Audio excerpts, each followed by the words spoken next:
Insulin resistance is a condition of the body where it's unable to properly regulate blood sugar levels.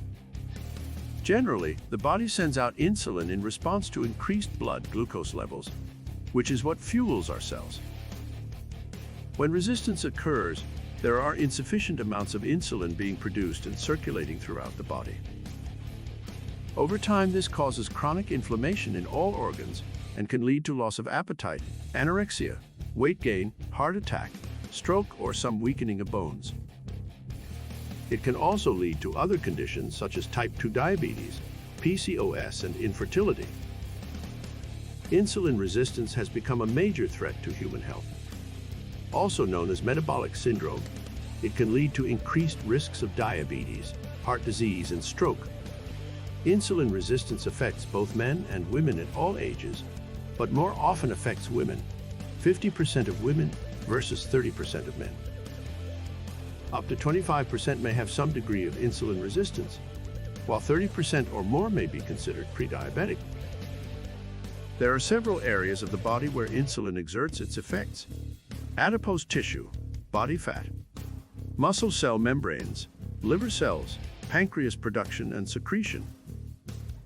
Insulin has many effects on our bodies, but its main function is to regulate blood sugar levels. How insulin resistance develops. Insulin resistance can be caused by any number of things, but the vast majority are biochemical in nature.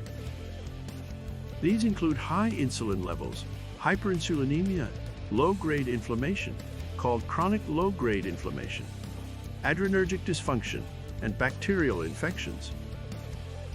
High insulin levels can be caused by consuming too much sugar, eating very processed foods, and/or eating foods with added white flour or sugar.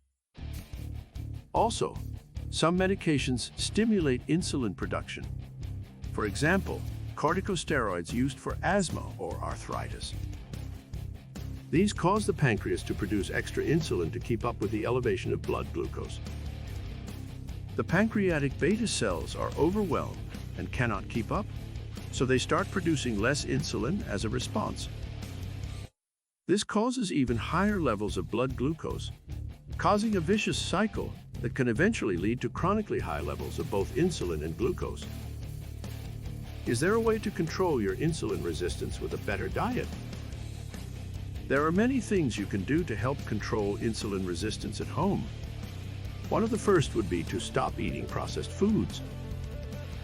They may taste good, but they actually contain high levels of fructose and trans fats, which feed the liver and increase glucose production. Other than that, you can start adding more vegetables, fruit, and whole grains into your diet. Other ways to help control insulin resistance is with regular exercise.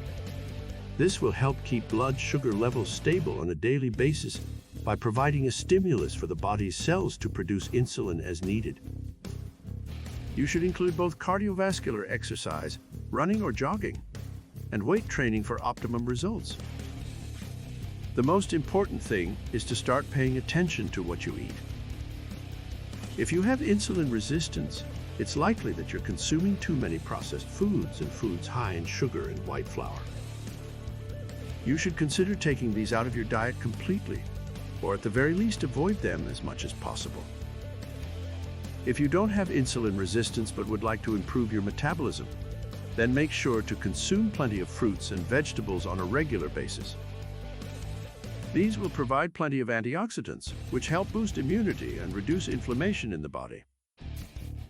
If weight loss is an issue for you, then I would strongly suggest that you start reading labels on food products.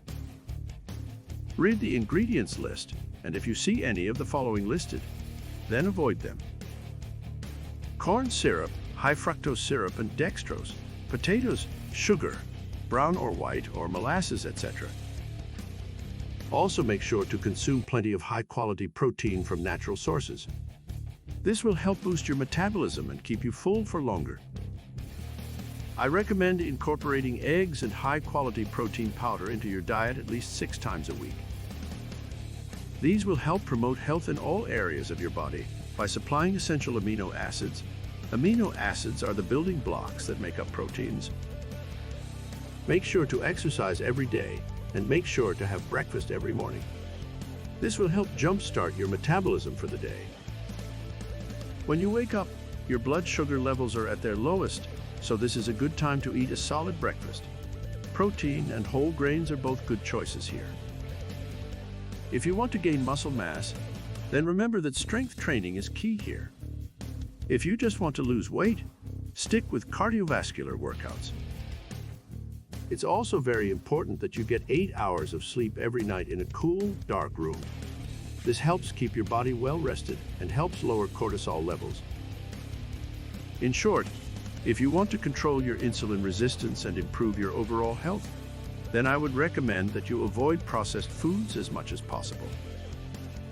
I also would recommend that you increase the amount of vegetables, fruits, and whole grains in your diet. If you're interested in learning more about the metabolic system, then check out this book. Metabolic Typing by Dr. Artur Rakimov. Book covers mechanisms of weight loss and weight gain, while also discussing ways to increase metabolism through proper diet and exercise.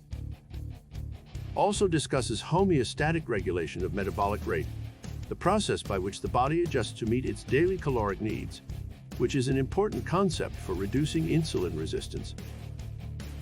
Ketogenic diet is a good way to learn how you can take control of your insulin resistance.